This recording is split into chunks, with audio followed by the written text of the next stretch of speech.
upset on the internet. Hey everybody, welcome to Retro Station 1989. I'm Commander Dan, and this is License to Play, my retro game review series based on licensed properties. Things like movies, TV, comic books, fast food, and cereal mascots sometimes. And this week, it's going to be fun, because we invite you to come on down. When I was a kid, I didn't get sick very often. But one day, I got some strain of the flu that fully knocked me on my ass. I think it was in the 5th grade. My mom and dad both worked, so me being sick was a nightmare for them. However, I guess they figured that at 10 years old, I was smart enough to just stay in bed, watch TV, and do not touch the stove or let anyone strange in the house. My mom made me a thermos filled with soup and said she'd be back in the afternoon. And there, in my dad's chair, wrapped in a blanket in the living room, my mom tried to find something on TV for me. And there it was. Tic-tac-toe. It looked like a video game, and in the 80s, during the day, you had 3 choices for proper passive video entertainment: the People's Court, soap operas, barf, and game shows. Suddenly, the day was filled with colorful tests of wit, trivia, and sometimes just playing hangman, but for cash and prizes. If you like game shows, you can probably think, this dude. His name is Merv Griffin. He basically made all the game shows, except my favorite game show, which never got an NES port, which I'll talk about at the end of this segment a little bit. However, there were others like Hollywood Squares, Wheel of Fortune, which actually came on in late afternoon most times, Press Your Luck on USA, and Card Sharks. Just a ton of game shows. Sadly, there was no Number Wang. Game shows dominated network television for a decade of decadence, offering lavish gifts and cash prizes and huge tax burdens on people who thought they were winning a game. Until one of my favorite game shows ever came to the burgeoning MTV, Remote Control. It was a game show based on the knowledge people had of television trivia. Oh, and believe me, as a troubled teen of the 90s, this was right up this Gen Xer's alley. And as the 80s and Reagan-era machismo evolved into the nebbishy wannabe macho of the Bush-era 90s, we got one of the most insane contests for humans ever devised. No, not Takeshi's Castle. American Gladiators. The forebear of today's American Ninja competitions, the Netflix series Ultimate Beastmaster and Wipeout and the like. American Gladiators was incredible because it pitted dipshit humanoids who fancied themselves strong people against ripped and shredded cyborg humans who must have been saying their prayers and eating their vitamins and following the Hulkster's strict injection of HGH regimen, allegedly. And it was glorious. That game show was ported to the computers and home consoles of the day, and they were, well, we're going to talk about that. And I don't own all of them, just a couple, which I'll talk about as well. But what's most sad? No Price is Right. I love The Price is Right. Plinko, Putting, Showcase Showdown, Pushover, Barker's Markers, and my favorite and most feared, this motherfucker right here, Cliffhanger. With Cliffhanger, you'd guess a price, and then they play a song, which I won't play here for copyright's sake, but see, they made you watch how much over the price you guessed by sending this son of a bitch to an early grave if you went over by $20 or more. The game nearly gave me panic attacks to watch. And imagine, they created a song and a little man's death to draw out to a nerve-wracking degree the simple task of telling your dumbass you're wrong. And you thought this guy was scary.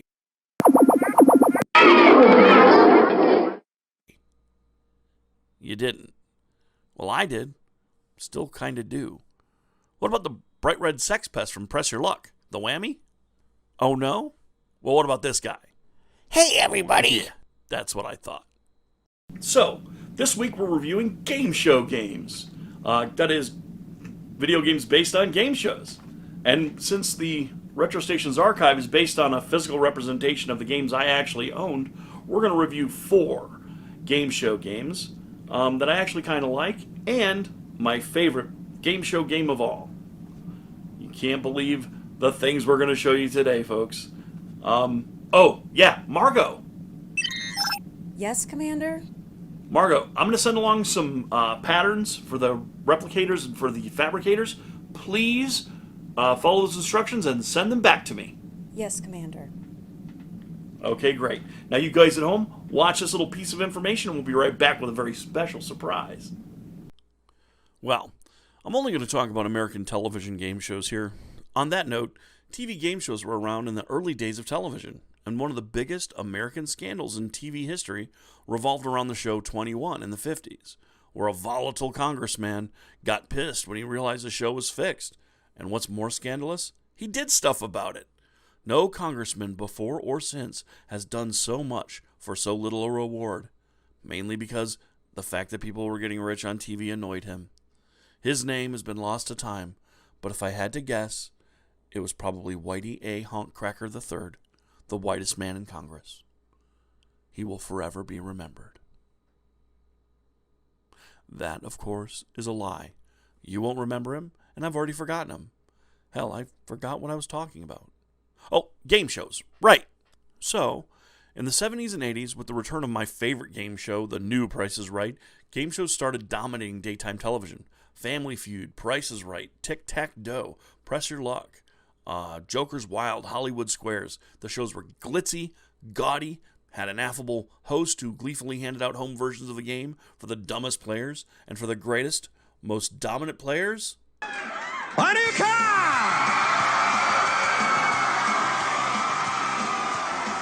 Now, when the Nintendo came out, licensed properties lined up to get a sweet taste of Nintendo Mania, running wild across America.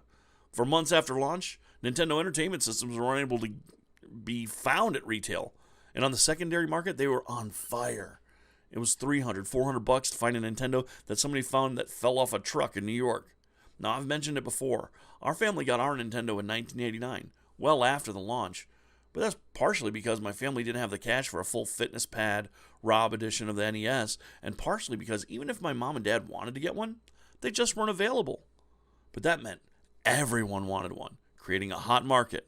And oh boy howdy, do entertainment companies love and know how to get involved in a new hot market. And game shows are no exception. See, the NES saw a number of video games based on game shows. So did the SNES, and all the way to today. And we've got a couple of my favorites on display today here at the Retro Station. Oh, and you're going to love it. Hey, everybody, and welcome back to our show. The Retro Wheel Squares is Right. Thank you. Thank you, thank you. Now, there is no wheel, there are no squares, but it's retro, and that's all right by me. Ha ha ha ha, yeah. All right, let me introduce our contestants. First, it's Margot. She's an AI from space who controls the higher functions of the Retro Station, and she's quite the conversationalist. Isn't that right, Margot? Margot? Audible sigh. And Splat. He's a anthropomorphic rectal polyp with hair and teeth. Splat, everybody. Hey, everybody! All right, we're gonna play, and what's wrong, Margot? Commander, I respectfully decline to participate in this activity with that thing. Oh, phooey. It's gonna be fun. Incorrect. I assure you this will not be fun for me. I'll be your best friend. Dramatic, audible sigh. Commander. Look, Margot, there's nobody else here. All right? I mean, and I am Commander, so consider it an order? Fine. Just don't let it anywhere near my buttons. Aw, not even for a hug? Hug death, polyp. All right, everybody. Dobby, tell them what's up for grabs today. First, from Broyhill American, we've got an office set complete with a desktop computer, desk, and a small cabinet. Beauty and functionality from Broyhill American. And next, from the desert world of Tatooine, this beauty, a Sorosub X34 land speeder, owned by a moisture farming family who lost their lives tragically in a terrible fire. But at least the speeder's still in good shape, and it will be yours if the Retro Wheel of Squares is right. And finally, if you're the grand champion of our show, it's a new car! That's right, ladies and gentlemen, the 1982 DeLorean DMC, with all the bells and whistles, flux capacitor, Mr. Fusion, and yes, it will get you to the grocery store for the double coupons and get you home back in time.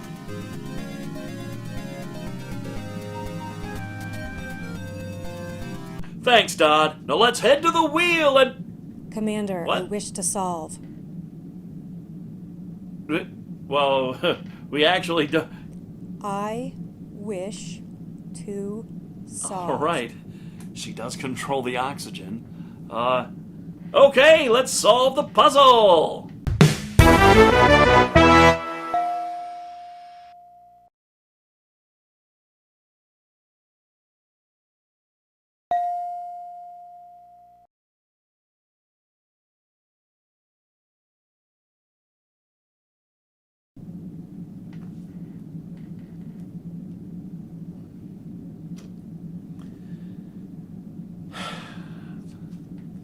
Understood. Moving on. So, I have a couple games here that I picked out for the show, and the game we're actually going to review to see if its license gets revoked or not. Our first game up to bat is going to be a popular one here in the States. It's Hollywood Squares by GameTech. GameTech, working with Rare, created a reasonable facsimile of the TV show without real Hollywood celebs, of course, but the fun here is that the game is played like tic-tac-toe, and you ask celebrities for their answer, and sometimes they give you the right one, and sometimes they don't. But they always throw in a cheesy joke. You play for 2 rounds, and then you will fail to lose a new car to the fact that it's a random chance twice over. Honestly, I played for hours trying to get this fucking footage, and damn, I never got the car, not one time. But the game is pretty good, actually. The questions aren't too hard, the jokes are corny, but are funny sometimes. And the celebrities are... well, they're all apparently famous in Hollywood for their tragic plastic surgery mishaps. Look at these fucking faces. The sound is pretty damn nice, but man, take a look. Up next, one of the system's first game show to cart transitions, and one of the strangest looking, was Wheel of Fortune for the NES by GameTech. You're going to see that name a lot, by the way, on any game show game that was out there. But I've got the best version of Wheel of Fortune on NES, Wheel of Fortune, featuring Vanna White. And wow, that's basically what Vanna looks like. And now let's take a look at what you get for a player character. Head injury theater again. The game is Hangman, with a wheel that can randomly fuck you over for no reason. And believe me, this version of Wheel of Fortune with Vanna White seems like it's trying to send you home without that sweet-ass dinette set or the new car. Anyways, this game has decent graphics, decent sound, and portrays its television counterpart pretty well. When played with multiple human players, it's a hoot and a half of a second smaller hoot. But let's move on from intellectual pursuits to one of my favorite game shows, but least favorite games ever. Ever. Except for one part. American Gladiators. American Gladiators is a licensed title created by GameTech again, and gives you the basic events of the show. Assault, joust, powerball, the wall, and my favorite thing of all, the human cannonball. Assault is you destroying a tank with rockets. No, seriously, you march forward and destroy the gladiator's tank with rockets, and that's the game. Powerball is basically the game from the show. It's not bad. You can run around and dunk balls, but the wall can go fuck itself. I can't describe how annoying each and every part of moving your fat schlub motherfucker up the wall is. You have to tap the buttons and move the crosspad at the same time. It's mind-bending. It's the worst part of this game because it's fucking impossible. Moving on. Joust is beating the shit out of each other with batons until one of you falls off the platform. It's fine. You won't win it, but it's fine. And now, we come to Human Cannonball. It's also fine, but the reason why I love it is because it contains the greatest sound effect in the history of the Nintendo Entertainment System, in my opinion. Maybe the history of video games. So, the match starts as you swing into action, and then swing into the gladiator, trying to knock them off the perch, and when you do...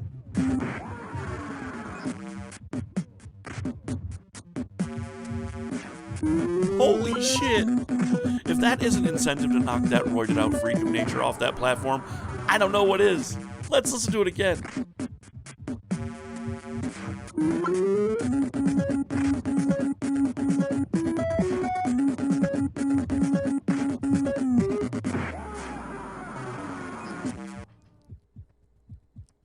Oh, Jesus, did you hear that?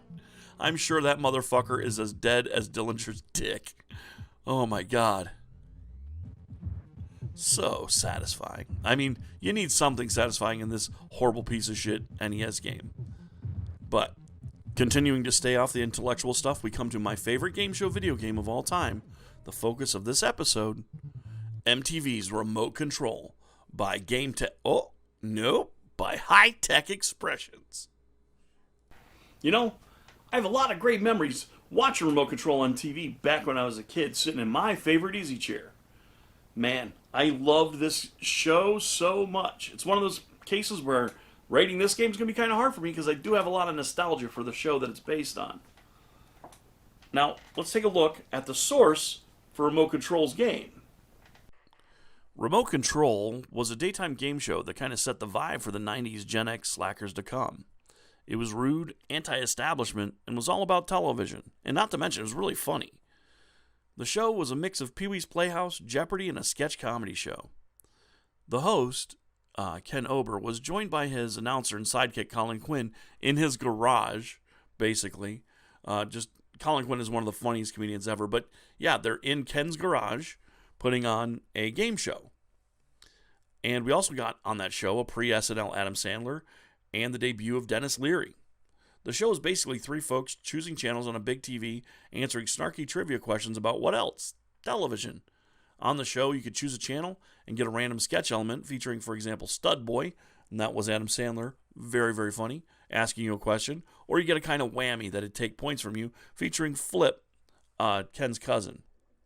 You also had to sing along with Colin, who couldn't sing, or Playhouse International with Colin, who didn't speak foreign languages. So you were given clues that were not very helpful to answer a question that relied on those clues. It was pretty great. Then you had snack break, and they dumped snacks all over you. But the best part of the game for me was when you lost, you died. Well, not really, but I made it look like your character died. That's right, when a player went off the air, they're basically killed. I mean, it was all fun and games until you realize everything you were working toward led you up to a grisly death if you failed. Holy shit. I mean, check this out. This lady's getting murdered by what appeared to be sombrero-wearing cannibals or something. I don't know. I can't describe it to you without laughing. So, holy shit. I mean, yeah, it's tame compared to Saw, but what do you expect? It was cable TV in the 90s. Okay, let's see how the video game stacks up to the TV version. The game for the Nintendo was designed by High Tech Creations in 1990. They also made the game for DOS, Apple II, and Commodore 64. In fact, there's also a board game. Now, all the video game versions are pretty much the same game, and I'd bet dollars to donuts that the DOS version is the one they ported over to the NES. If I had to guess, just based on the color scheme and just the way that everything looks, it looks like an early DOS game. The game on the NES is much like the TV show. 3 contestants, a caricature of Ken Ober, and the set, which kind of looks the same, but it doesn't really look like the interior of a garage. The graphics honestly look like they cost about $1.45, and about $1 of that was spent on the title screen. And Jesus, look at this. You know, what is it about video game versions of game shows that the contestants look like adult survivors of fetal alcohol syndrome? Holy shit. In my playthrough, I found a dude who kind of looks like me, but shit, the game even comments on how weird everybody looks on these fucking games.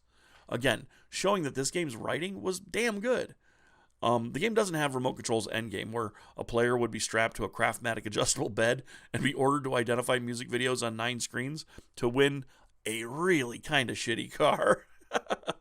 It's not in the video games, but that's actually okay. I mean, you'd have to get a bunch of fake videos, and how would you recognize them? You know, it would be logistically too hard to do the thing that MTV, I guarantee you, made them do on that show. But the sound on the game is really great. And the buttons are responsive, which is really hard to get in most of these game shows. You press the button, it beeps. It signifies that you're ready to answer. In fact, look at my score. That's a runaway fucking victory if I say so myself. But what keeps this title interesting, especially with more than one player, is the humor and the tone of everything going on. And yes, while the end game and the Stud Boy stuff and the sketches are removed from the Nintendo version, when you lose, you're still killed by a bolt of motherfucking lightning. Metal.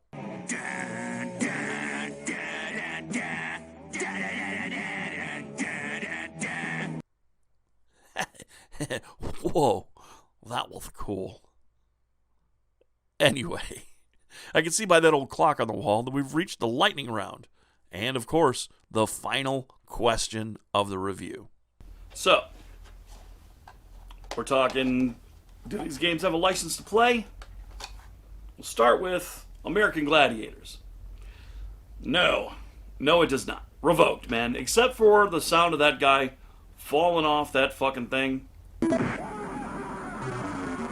That's some good shit. But no, you're gone. Up. Next will be, Wheel of Fortune, featuring Vanna White. Yes, if you got parents and you got friends who like to play games like this, definitely has a license to play. For all time, pretty much. It's a classic. The original? No. The original's not that good. So, yes to this one.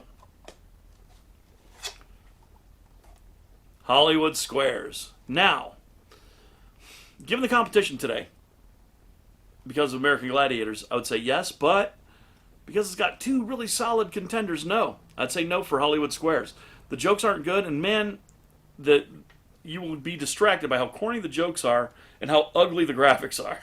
Those creatures they call celebrities just ain't going to get the job done. So sorry, Hollywood Squares. License revoked. And finally, Remote Control. Yes, Remote Control has a license to play. While making this video, actually, and I'll tell you why. Not just because it's a good game, and it is. It's a great game, actually. Graphics are okay, but it catches the spirit of Remote Control. It's basically like You Don't Know Jack before there was You Don't Know Jack. And playing with multiple friends, damn, this game can't be beat. But, turns out, while I was filming and doing the audio for this episode, I found out that in 2009, the guy who hosted that show, Ken Obert, died. He died of H1N1, the swine flu. That's basically the COVID of 2009.